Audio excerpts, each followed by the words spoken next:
भेजने के मामले पर कांग्रेस नेता राहुल गांधी ने निशाना साधा है। उन्होंने आरोप लगाया कि उनके धर्म के कारण उन्हें जेल भेजा गया, यानी नन जो कि क्रिश्चियनिटी में विश्वास रखती हैं और क्रिश्चियन हैं, ऐसे में उन्हें जेल भेजा गया क्रिश्चियन होने की वजह से। ये न्याय नहीं है, ये बीजेपी और आरएसएस की भीड़तंत्र की हुकूमत है, ये अल्पसंख्यकों को प्रताड़ित करने का तरीका है। हम इस पर चुप नहीं रहेंगे। धार्मिक स्वतंत्रता संवैधानिक अधिकार है। हम दोनों नन की तुरंत रिहाई की मांग करते हैं। इस अन्याय के लिए जिम्मेदार लोगों की जवाबदेही की भी मांग करते हैं। राहुल गांधी का इस पर बड़ा बयान सामने आना, जाहिर है उनके द्वारा जो बयान दिया गया वो नन की गिरफ्तारी को लेकर उसके विरोध में दिया गया है और उनका ये कहना है कि क्योंकि वो क्रिश्चियन हैं इसलिए उनके साथ ऐसा व्यवहार हो रहा है। और राहुल गांधी का धर्म के आधार पर जेल भेजे जाने का यह आरोप काफी गंभीर है। और दुर्ग में 2 नन की गिरफ्तारी पर प्रदेश कांग्रेस के अध्यक्ष दीपक बैज का कहना है कि राहुल गांधी के ट्वीट पर उन्होंने कहा कि जो कार्रवाई हुई वो गलत है। सरकार राजनीतिक एजेंडा बनाकर काम कर रही है। सरकार को निष्पक्ष जांच करनी चाहिए।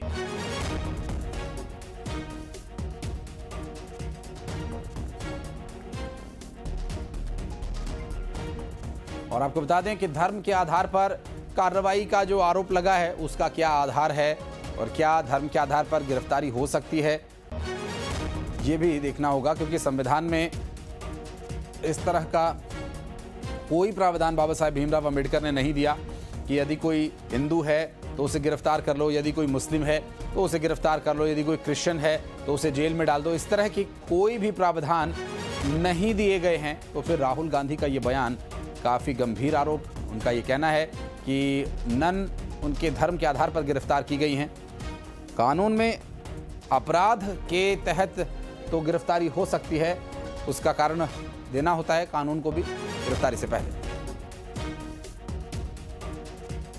हमारे सहयोगी अनूप गुप्ता इस वक्त हमारे साथ जुड़ गए। अनूप, संविधान में ऐसा कोई प्रावधान तो है नहीं कि अगर कोई क्रिश्चियन है या कोई हिंदू है या कोई सिख है तो उसे उस आधार पर गिरफ्तार किया जाए। तो ये राहुल गांधी का जो बयान सामने आया वो कह रहे हैं कि उनके धर्म के आधार पर ये गिरफ्तारी हुई है। कोई तो उसमें लिखित कार्रवाई हुई होगी, गिरफ्तारी क्यों हुई है, ये आरोप किस तरह से जस्टिफाई किया जा रहा है अभी? देखिए, जाहिर सी बात है जिस तरीके से राहुल गांधी इस मुद्दे को उठा रहे हैं और ये कह रहे हैं कि ये जो धार्मिक स्वतंत्रता है उसका हनन है। कहीं ना कहीं राहुल गांधी जो कि लोकसभा में विपक्ष के नेता हैं, वरिष्ठ नेता के तौर पर जाने जाते हैं, चूँकि ये जो पूरा मसला हुआ था दुर्ग की घटना का, उस पर क्यों गिरफ्तारी हुई उस पर जांच चल रही है। और इन सब के बीच जिस तरीके से वो एक फैसला देने की कोशिश, एक कंक्लूजन ड्रॉ करने की कोशिश कर रहे हैं, वो वाकई देखने वाली बात होगी।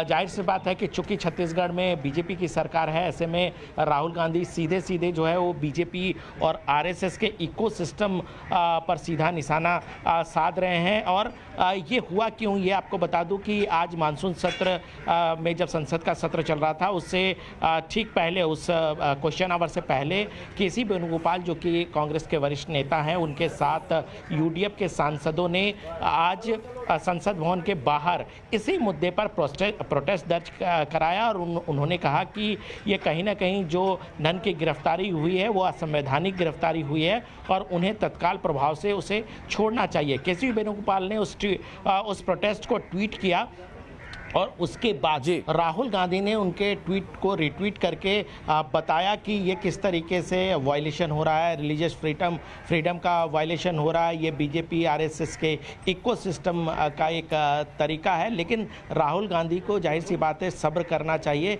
जब जांच प्रक्रिया चल रही है, क्योंकि उन पर जो मामले लगे वो काफ़ी गंभीर मामला लगा हुआ है। स्वाभाविक अनुभव, और देखना ये होगा कि इस पर अब जो बयानबाजी है वो क्या रहती है, वो तो एक विषय रहेगा ही। लेकिन दूसरा ये कि आकाश के पास चलते हैं। आकाश हमारे सहयोगी इस वक्त हमारे साथ जुड़ गए। आकाश, ये जो अभी जो आरोप लगे रायपुर में, किस तरह की गहमा गहमी, क्योंकि प्रशासन तो यहीं से चल रहा है छत्तीसगढ़ का?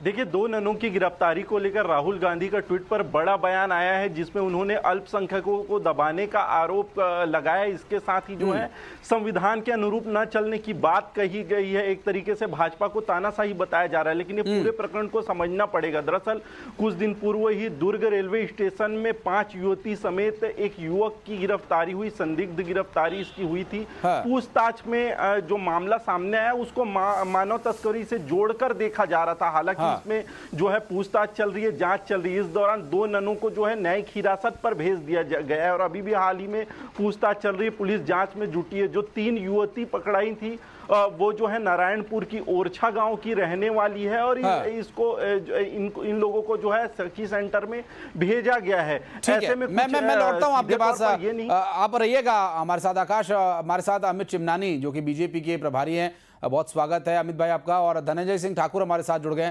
धनंजय जी, बहुत स्वागत है आपका भी। धनंजय जी, पहला रिएक्शन आपसे लेना चाहूंगा। राहुल गांधी ये कह रहे हैं कि नन की जो गिरफ्तारी हुई है वो तो उनके धर्म को देखते हुई है, लेकिन कानून में तो ऐसा कोई प्रावधान नहीं है। देखिए, मुझे ऐसा लगता है कि जिस प्रकार से दुर्ग में कल घटना हुई है और जिस प्रकार के सूचना मिली है कि नन को गिरफ्तार किया गया है और उस पर मानव तस्करी के आरोप बजरंग दल, विश्व हिंदू परिषद और भाजपा के लोगों ने लगाया है और इसको लेकर ही उसकी गिरफ्तारी हुई। उसको लेकर वहां पे सवाल उठाया गया है कि अगर मान लो कोई चीज अवैधानिक है तो उसके संवैधानिक तौर पर जांच होनी चाहिए। और बजरंग दल, विश्व हिंदू परिषद, भाजपा के लोग क्या संविधान को हाथ में ले लेंगे अगर कोई गलत हुआ है? पहली बात।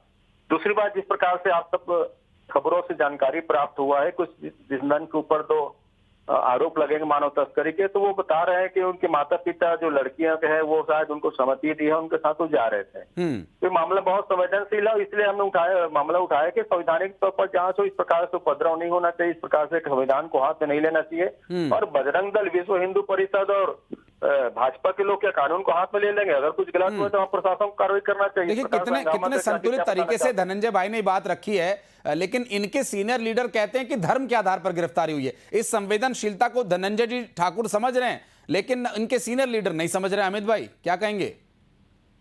हाँ, मैं सहमत हूँ आपकी बात से। और राहुल गांधी जी, प्रियंका गांधी जी का जो ट्वीट है वो छत्तीसगढ़ की बेटियों की सुरक्षा के विरोध में उसको माना जा सकता है जी। अगर हमारी छत्तीसगढ़ की बेटियों की कोई तस्करी करे या उन्हें नुकसान पहुंचाए या उनकी सुरक्षा में कोई सेंध मारे, तो क्या छत्तीसगढ़ की सरकार ये होने देगी? क्या इस पर जांच नहीं होनी चाहिए? क्या पुलिस को कार्रवाई नहीं करनी चाहिए? जो लोग आरोपी हैं उनके ऊपर कोर्ट, अब देखिए ये मामला कोर्ट में जा चुका है, तो कोर्ट तो सक्षम है ना। राहुल गांधी जी दिल्ली में बैठ करके ट्वीट कर रहे हैं, वो तो नहीं आए यहाँ पर। उनके पास क्या तथ्य थे जो लोग गिरफ्तार? लेकिन अमित भाई, मैं बीच में रोक रहा हूं आपको, माफी के साथ, समय कम है। धनंजय जी कह रहे हैं बजरंग दल और विश्व हिंदू परिषद वहां पर गया था, क्या ये इन्वॉल्वमेंट ठीक मानी जाए? नहीं, देखिए, कौन गया था कौन नहीं गया था ये विषय नहीं होता है। विषय होता है कि अगर पकड़े गए हैं कुछ लोग, तो वो पकड़ के उनको कोर्ट में लेके जाना है। और चलिए, ठीक है। मैं माफी के साथ रोक रहा हूं अमित भाई, हम फिर बात करेंगे आगे। समय इजाजत नहीं दे रहा। बहुत शुक्रिया आपका हमारे साथ जुड़ने के लिए। धनंजय जी, बहुत बहुत शुक्रिया आपका हमारे साथ जुड़ने के लिए। और बढ़ते आगे।